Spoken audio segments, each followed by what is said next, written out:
하나님 말씀 사무엘상 16장 1절에서 13절까지 말씀 교독하겠습니다.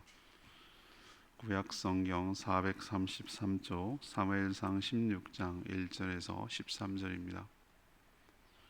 오늘은 5월 12일 수요일 저녁입니다. 5월 12일자 본문 사무엘상 16장 1절에서 13절까지 말씀 교독하겠습니다. 구약 성경 433쪽입니다. 교독합니다. 여호와께서 사무엘에게 이르시되 내가 이미 사울을 버려 이스라엘 왕이 되지 못하게 하였거늘 내가 그를 위하여 언제까지 슬퍼하겠느냐. 너는 뿔에 기름을 채워 가지고 가라. 내가 너를 베들레헴 사람 이새에게로 보내리니 이는 내가 그의 아들 중에서 한 왕을 보았느니라 하시는지라. 사무엘이 이르되 내가 어찌 갈 수 있으리이까. 사울이 들으면 나를 죽이리이다 하니 여호와께서 이르시되 너는 암송아지를 끌고 가서 말하기를 내가 여호와께 제사를 드리러 왔다 하고 이새를 제사에 청하라. 내가 네게 행할 일을 가르치리니 내가 네게 알게 하는 자에게 나를 위하여 기름을 부을지니라. 사무엘이 여호와의 말씀대로 행하여 베들레헴에 이르매 성읍 장로들이 떨며 그를 영접하여 이르되 평강을 위해 오시나이까. 이르되 평강을 위함이니라. 내가 여호와께 제사하러 왔으니 스스로 성결하게 하고 와서 나와 함께 제사하자 하고 이새와 그의 아들들을 성결하게 하고 제사에 청하니라. 그들이 오매 사무엘이 엘리압을 보고 마음에 이르기를 여호와의 기름 부으실 자가 과연 주님 앞에 있도다 하였더니 여호와께서 사무엘에게 이르시되 그의 용모와 키를 보지 말라. 내가 이미 그를 버렸노라. 내가 보는 것은 사람과 같지 아니하니 사람은 외모를 보거니와 나 여호와는 중심을 보느니라 하시더라. 이새가 아비나답을 불러 사무엘 앞을 지나가게 하매 사무엘이 이르되 이도 여호와께서 택하지 아니하셨느니라 하니 이새가 산마로 지나가게 하매 사무엘이 이르되 이도 여호와께서 택하지 아니하셨느니라 하니라. 이새가 그의 아들 일곱을 다 사무엘 앞으로 지나가게 하나 사무엘이 이새에게 이르되 여호와께서 이들을 택하지 아니하셨느니라 하고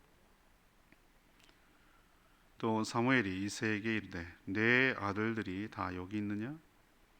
이새가 이르되 아직 막내가 남았는데 그는 양을 지키나이다.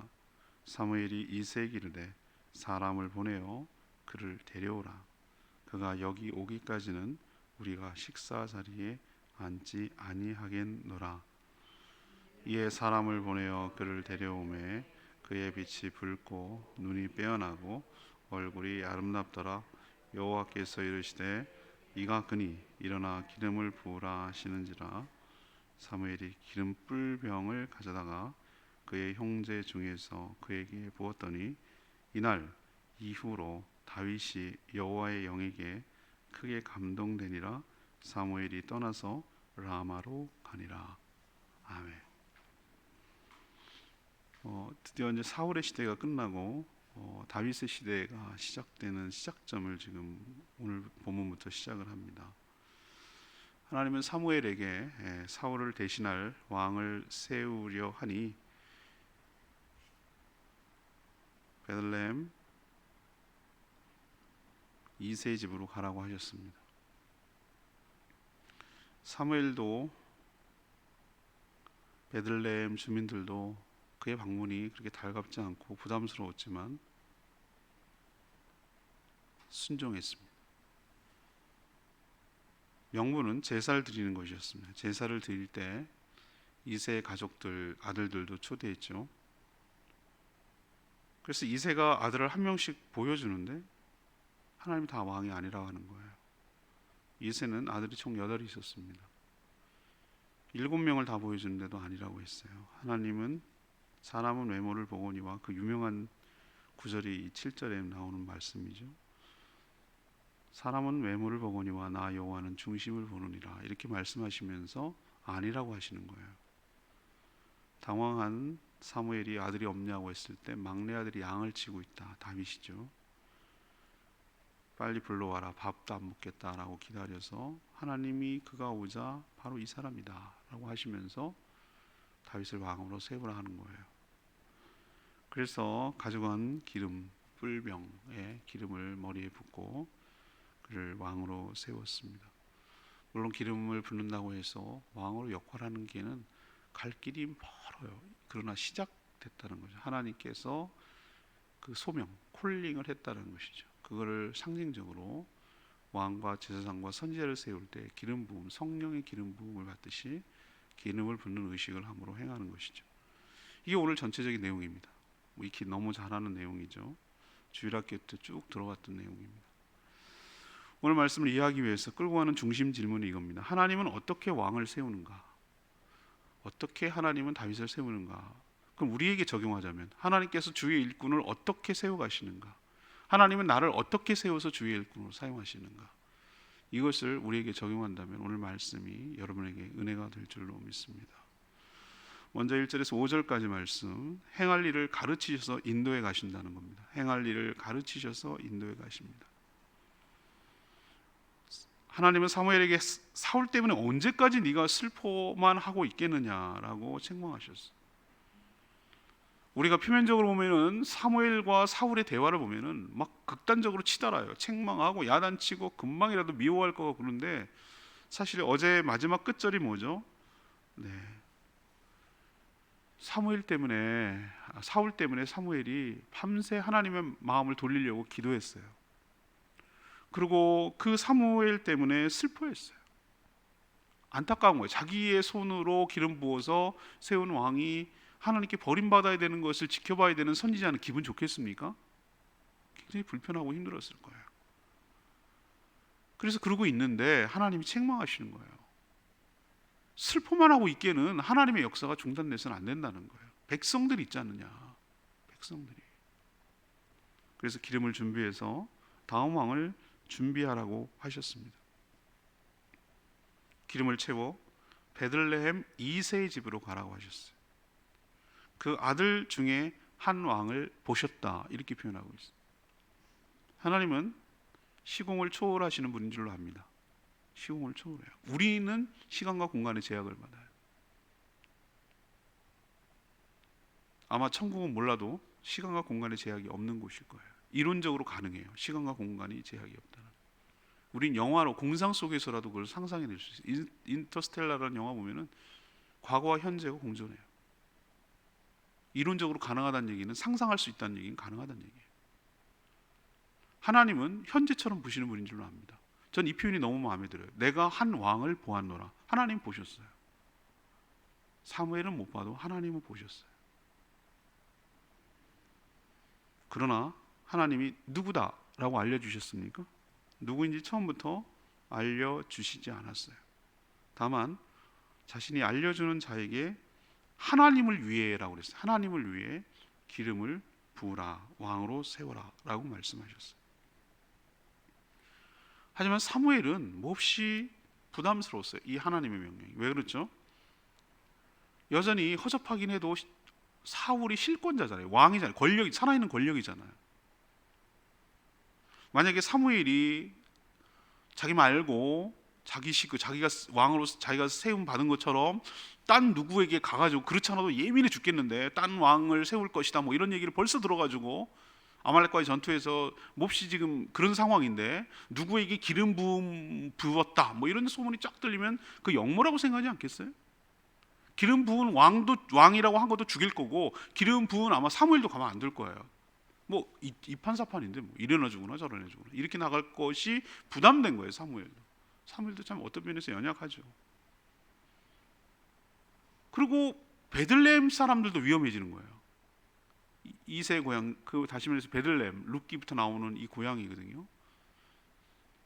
이 유다 지파의 이 그 다윗의 고향, 이 베들레헴. 그래서 베들레헴에서 호적을 하고 그랬는데 이 베들레헴 사람들은 뭐냐고?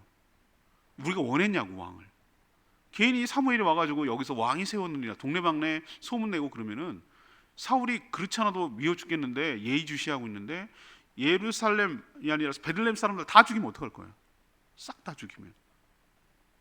실제로 예수님이 태어날 당시에 헤롯이 다 죽였습니다. 베들레헴 그 유아들 그 반경을 해가지고 역산해가지고 이쯤에서 이쯤 되는 나이에 있는 아이들은 다 죽였단 말이에요. 하지만 하나님은 이 문제에 대한 해결책도 제시하셔요.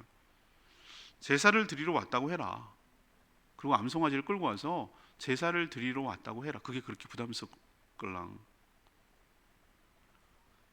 그리고 끌고 가니까 부담스럽기는 베들레헴 주민들도 마찬가지. 3일이 나타나자 이게 보통 일이 아니라는 것을 직감하잖아요.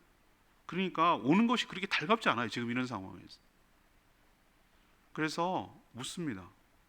평강을 위해서 오셨습니까?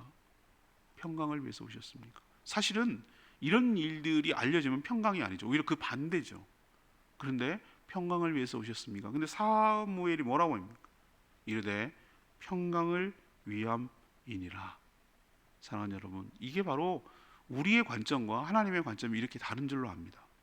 우리는 갈등을 유발하고 이렇게 역모로 몰려서 죽을 수도 있는 평강이 아닌 불안한 자불안석이 되는 상황이지만 하나님은, 하나님의 나라는, 하나님의 시각은 하나님의 새로운 나라를, 왕을 세우기 위해서, 평강을 위해서 지금 이 좋은 소식을 가져다 주려고 오는 줄로 압니다. 하나님이 전달하는 것, 우리를 불안하게 하고 우리를 두렵게 하는 것이 아니라 우리에게 평강을 주시려고, 평안을 주시려고 우리에게 찾아오시는 분인 줄로 믿습니다. 저는 여기서 여러분이 기억해 주셨으면 좋겠는 한 가지 원리가 있어요. 하나님이 한꺼번에 사무엘에게 다 보여주십니까? 비밀이 없을 것 같죠? 두 관계가? 그렇습니다. 다 보여줍니까? 그런데 안 보여줘요. 여기서 여러분들이 분명한 원리를 하나 갖고 가셔야 돼요. 교훈을 참으셔야 돼요. 하나님 플랜이 있습니까? 다 있습니다. 한 명을 봤다 그랬어요. 봤다.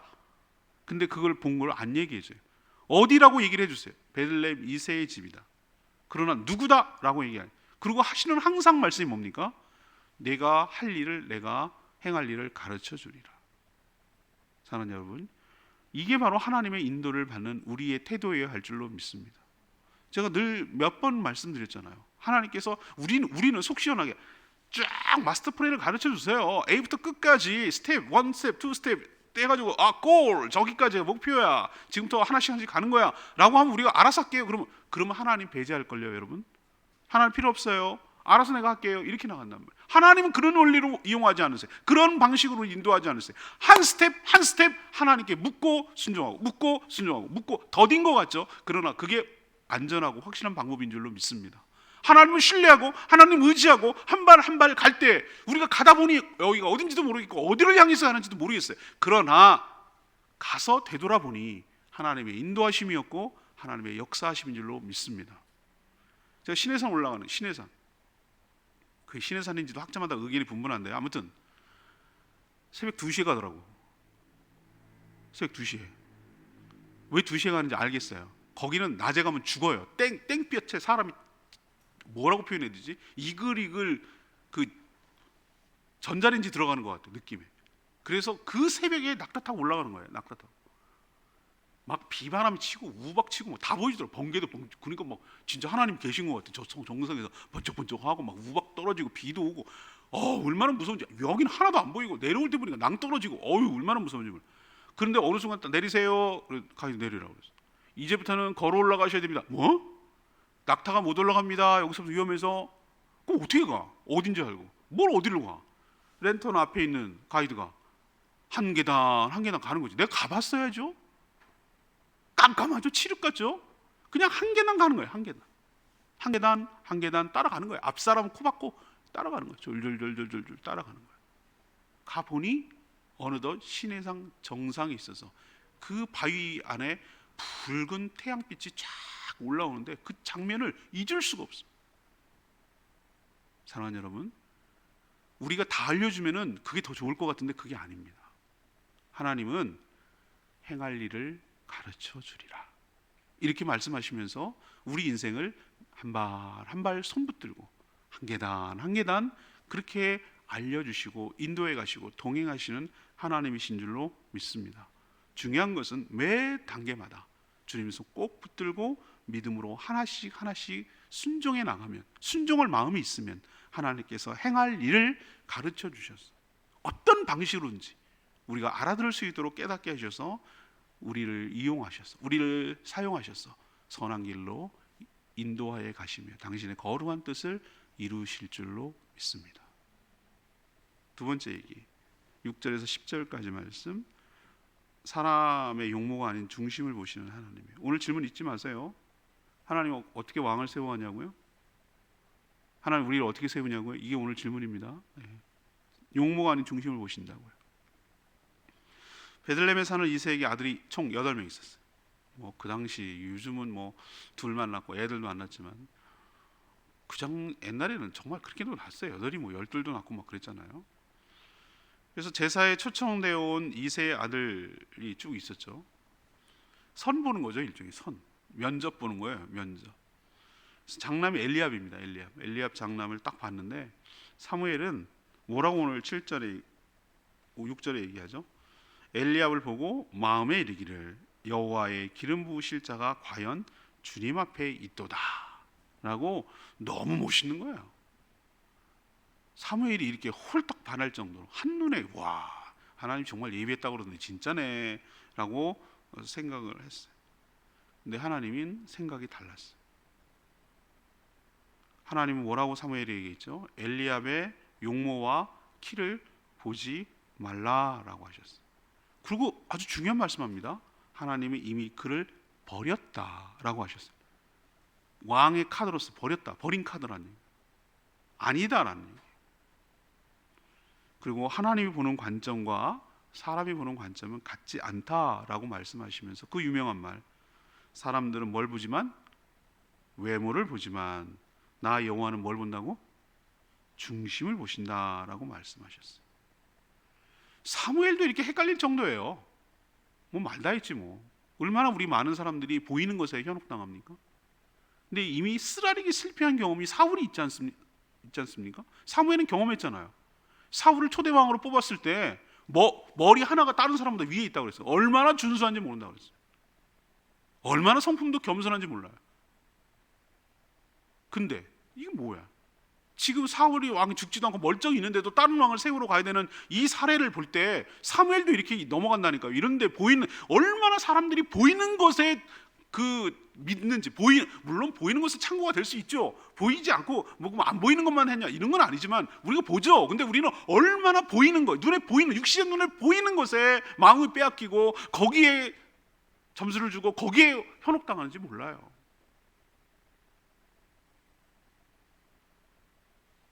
이미 준수한 용모를 가진 사울은 완전히 실패한 왕으로 평가가 끝난 상태인데 사무엘이 여전히 그걸 기억하지 못하고 엘리압 큰아들 외모만 보고 마음이 흔들릴 정도로 그런 거예요.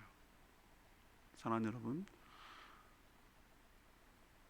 하나님께서 여러분들의 중심을 보시고 주의 일꾼을 선택하는 줄로 믿습니다. 이세의 아들들이 하나씩 지나가는데 아비나답 차남이죠. 삼마 삼남이죠. 아니에요. 나머지 4, 5, 6, 7 이름도 없어요. 그냥 다 지나갔다 그랬어요. 일괄, 기타 등등 끝. 이런 식으로 7이 지나갔으나 아무도 아니라고 하셨어요. 이 중심이 뭘까요, 여러분들? 중심이 뭐가 있다? 다양한 해석이 가능하지만 저는 그 사람의 됨됨이, 하나님을 사랑하는 마음, 인격, 성품, 하나님과의 관계, 이런 것이 그 마음의 중심이라고 저는 생각을 합니다. 여러분도 얼마나 많이 우리가 여기에 속아 넘어가고 얼마나 많은 뼈저린 교훈을 얻으면서도 시행착오를 겪었으면서도 우리는 보이는데 급급합니까? 일단 먹기 좋은 떡이 보기 좋은 떡이 먹기도 좋다고 이런 식으로 얼마나 사람의 그 외모에 우리가 너무 많이 넘어갑니까? 그러니까 여자애들이 막 죽자고 그냥 어떻게 하든지 예쁜 게 선이야, 못생긴 건 악이야, 이렇게 생각을 하고 과도하게 자기 글을 하려고 그렇게 합니까? 저는 살아보니 말지 살지도 않았지만 그 사람에게서 뭐라 그럴까, 뭐라고 표현할 길이 없는데 그래요. 생긴 건 좀 뭐 별로야. 그런데 뭔지 모르게 그 사람에게서 좋은 기운이라고 좀 이상한 표현이 뭐 할 길이 없어서 뭔가 그 사람에게서 좋은 느낌을 받는 사람이 있어요. 그거는 오랫동안 하나님과의 관계 속에서 오는 뭔가 그만의 갖고 있는 내면의 아름다움 같은 거예요. 그걸 어떻게 표현할 길이 없어요. 아무리 겉으로 화려해도 조금만 대화해보고 조금만 얘기해보고 조금만 지내보면은 금방 드러나는 사람이 있어요. 미천 드러나는 사람. 근데 하나님께서 그 외모에 현혹당하는 분이 아니라, 사무엘처럼 그렇게 훅 빠지는 분이 아니라 그 마음의 중심을 보시고 선택에 나가는 것 기억하시고, 우리도 중심을 가꾸는데, 중심이 바로 서는데, 중심이 하나님을 향해 있는데 힘쓰며 애쓰며 그렇게 살아가는, 그래서 하나님께 붙들려서 선택받아 쓰임받는 복된 인생이 되기를 축복합니다. 세 번째는요, 어떻게 왕을 세우는가? 11절에 13절까지 말씀이에요. 기름을 부어 성령의 감동을 주십니다. 사무엘은 당황스러웠어요. 아무도 아니라면 누구란 말인가? 그래서 혹시나 해서 이새에게 다른 아들이 있는지 물었는데 뭐라고 대답합니까? 막내가 있긴 한데, 여덟 번째죠. 양을 지키는 자라고 대답을 합니다. 여러분, 기가 막히지 않아요? 막내 다윗은요, 지금 왕으로서 선을 볼 수 있는 기회조차 주어지지 않을 정도로 가정에서 뭐 했어요? 찬밥 신세했다니까. 아예 부르지도 않았어. 야, 형님들 다 선 보는데 그럼 누군가는 양을 지켜야 될 거 아니야. 막내, 네가 와서 양 돌보고 있어. 이 정도 수준이에요. 인식 수준이. 가족도 자신도 아무도 다윗이 왕이 되리라고는 생각지도 않았던 거예요. 오히려 다윗의 용모는 남자답고 준수하다기보다는 붉은 빛이 돌고, 외모의 특징이에요. 눈이 빼어나며 오히려 아름다운 외모였다. 남자한테 이런 말을 쓰기가 좀 그런데 아름다운 외모였다. 왜 우리도 미소년이라고 그러잖아요. 걸그룹 말고요, 보이그룹 보면요, 남자인 내가 봐도 쟤네들은 어떻게, 누구의 부모가 누구야? 라고 생각할 정도로 생겨도 너무 잘생겼어. 어쩜 그런 애들이 이렇게 완전 너무 멋있어. 부럽긴 해요. 저도 어쩜 저렇게 생겼냐 이렇게 생각이 들 때도 있어요. 근데 요즘 이상하게 남자답고 막 이런 스타일을 좋아하는 게 아니라, 옛날 어르신들이 보면 이 남자애가 저래가지고 쓰겄나? 이렇게 생각하는 좀 여성스러운, 좀 아름다운 이런 이미지가 요즘은 더 좋아하더라고요. 미의 기준이라는 게 늘 바뀌니까. 그런데요, 하나님이 그를 택했다는데 누구 마음대로 아니에요라고 말해요. 하나님의 주권이 거기 있는데. 하나님은 그 사람이라고 했어요. 사무엘은 여기에 토를 달 수가 없어요. 그리고 가져온 기름불병이 가져다가 그의 형제들이 보는 앞에서 그에게 기름을 붓자. 중요한 거, 그 뒤가 중요합니다. 그날 이후로 다윗이 성령에 크게, 하나님의 영이 성령이죠, 크게 감동되니라. 저는 이게 바로 하나님이 그를 택하셨다는 증거인 줄로 믿습니다. 하나님의 일은 준수한 용모가 아니라 하나님의 영으로 충만한 자를 통하여 역사하여 주시는 줄로 믿습니다. 이게 거꾸로예요. 하나님은 택한 자에게 성령을 주셔요. 택한 자에게 성령 충만을 주셔서 주의를 하도록 하신다고. 이게 그를 택했다는 증거라고요. 거꾸로죠. 하나님이 택한 자에게 기름을 부어주시고 그것이 증거가 된다고. 여러분도, 저는 그렇게 생각합니다. 주의 일을 하는 것, 우리 힘으로 하는 건 아닙니다. 제가 내린 결론이 그거예요. 내 힘으로 하는 게 아니라 하나님의 영이 우리에게 감화감동되사 우리에게 주신 은사로, 하나님이 주신 성령의 감화감동으로, 그의 능력으로 주의 일을 감당하는 것인 줄로 믿습니다. 이게 하나님께 붙들어 쓰셨다는 증거이기도 합니다. 여러분도 성령의 감화감동을 받고 다윗처럼 존귀하게 쓰임받는 복된 인생 살아가기를 축복합니다. 제가 아까 말했던 3절 말씀이 오늘 저에게 주신 레마의 말씀이었어요. 내가 네게 행할 일을 가르치리니 내가 네게 알게 하는 자에게 나를 위하여 기름을 부을지니라. 누가 누구에게 한 말입니까? 하나님이 다윗을 세우러 가는 사무엘에게 이 말씀을 하는 거예요. 오늘 마감 쳤는데요. 제주노회에서 목사, 장로, 전도사가 되려면 시험을 고시를 봐야 돼요. 제가 출제위원이에요. 성경 담당이죠. 성경 담당. 근데 이런 것이 문제가 돼요. 이렇게 써놓고 이 구절은 누가 누구에게 한 말입니까? 여러분 아시겠어요? 힘들죠? 네, 힘들어요. 갑자기 생각이 나네요. 자, 여기서 엿볼 수 있어요. 하나님 일하시는 방식 엿볼 수 있어요. 하나님은 아까도 말했죠. 저는 이게 굉장히 중요하게 오늘 본문 중에서 많은 사람들은 여기서 이걸 외모가 아니라 중심을 본다. 이렇게 포인트가 다 달라요. 사람마다. 여러분 다 포인트가 다르죠. 아, 하나님이 일하기 위해서 성령 충만함을 입어야 되는구나. 그래야 하나님의 이것도 포인트가 다 하나님께서 받는, 각각 다 성령이 있기 때문에 각각 다 똑같은 말씀을 줘도 하나님께서 각각 다 다르게 은혜가 필요한 말씀을 주시는 거예요. 몸에 똑같은 영양소를 먹어도 내가 필요한 영양소를 내가 섭취하듯이 각각 다 똑같은 말씀이 가도 달라. 저는 여기에 오늘 여기에 포인트를 두고 여기에 마음이 가는 거예요.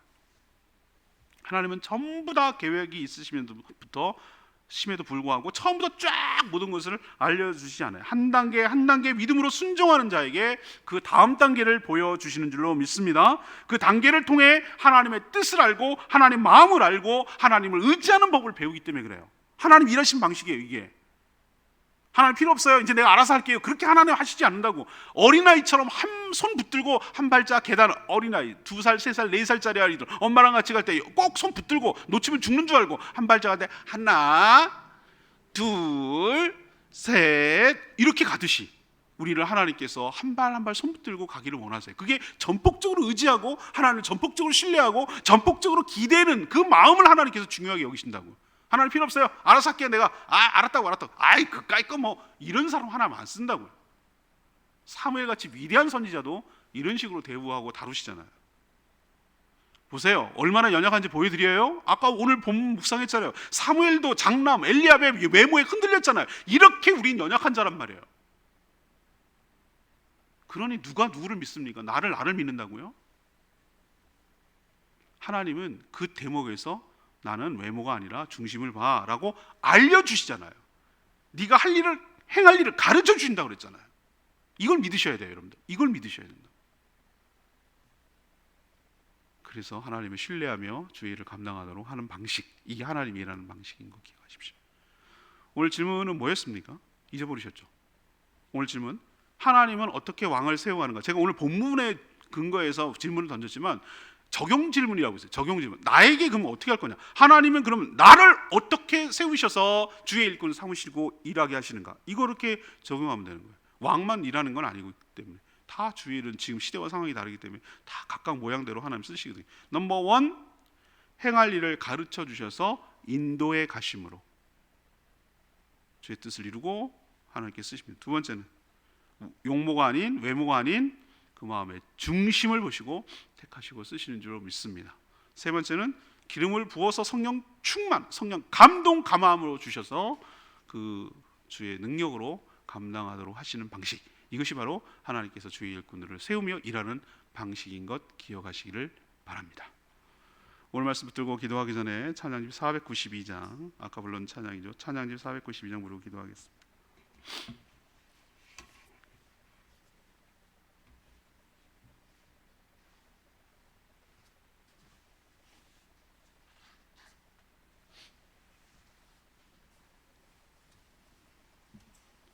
찬양집 492장입니다.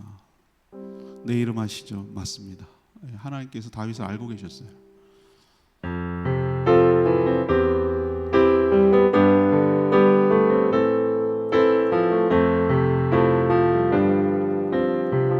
나를 지으신 주님, 나를 지으신 주님,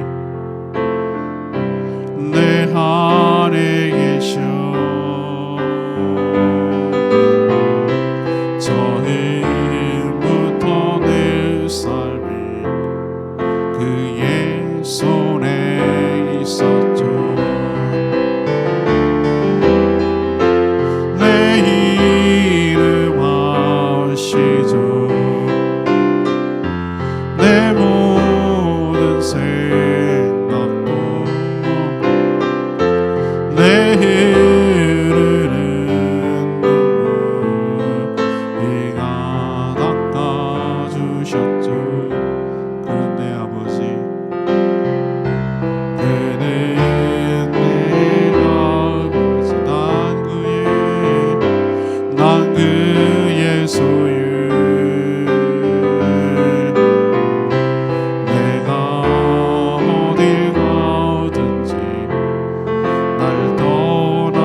주십니다. 하나님 찾아오세요. 평강을 위해서, 하나님 나라를 위해서 하나님 일꾼을 세우려고 찾아오셔서 택하시고, 외모가 아닌 그 마음의 중심, 그 마음을, 하나님을 향한 그 마음을 귀하게 보시고 기름 부어 택하시고 성령 충만함으로 저희 일을 감당하도록 은혜를 부어 주실 줄로 믿습니다. 하나님 다 알려주시지 않고 하나하나씩 그렇게 가르쳐 주셔서 우리의 삶을 인도해 가시는 분인 줄로 믿습니다. 주님, 저희도 주님께 존귀하게 쓰임받는 일꾼 되게 하여 주시옵소서. 주의 은혜로 살게 하여 달라고 주여 외치며 기도하겠습니다. 주여 하나님, 나를 지으신 주님, 내 안에 계셔 처음부터 내 삶이 그의 손에 있었죠. 내 이름 아시죠. 내 모든 생각도 내 흐르는 눈물 그가 닦아주셨죠. 그는 내 아버지, 난 그의 소유. 내가 어딜 가든지 날 떠나지 않죠. 내 이름 아시죠. 내 모든 생각도 아바라 부를 때 그가 들으시죠. 기도합니다. 하나님, 하나님의 뜻이 어떻게 이루어져 가는지 보게 해주시니 감사합니다. 하나님 다 계획이 있으시지만 저에게도 해갈 일을 하나씩 한 단계씩 가르쳐 주시고 인도해 주실 줄 믿습니다. 하나님의 음성을 들을 수 있도록 늘 깨어 기도하게 하시고 주시는 말씀에 즉각 순종하게 하여 주시옵소서. 사람의 용모가 아니라 중심을 보시는 하나님, 저희가 마음의 중심을 잡고 바르게 되도록 은혜를 부어 주시고 주님께 존귀하게 쓰임받게 하여 주시옵소서. 주의 이런 힘이나 능력이 아니라 성령의 기름 부으심으로 가능한 줄 믿습니다. 저희도 성령 감화 감동되어 맡겨주신 사명들 잘 감당할 수 있도록 준비되게 하여 주시옵소서. 오늘도 간구하는 모든 기도마다 주님께서 응답하여 주시기를 원하며 예수 그리스도의 이름으로 축복하며 기도합니다. 아멘.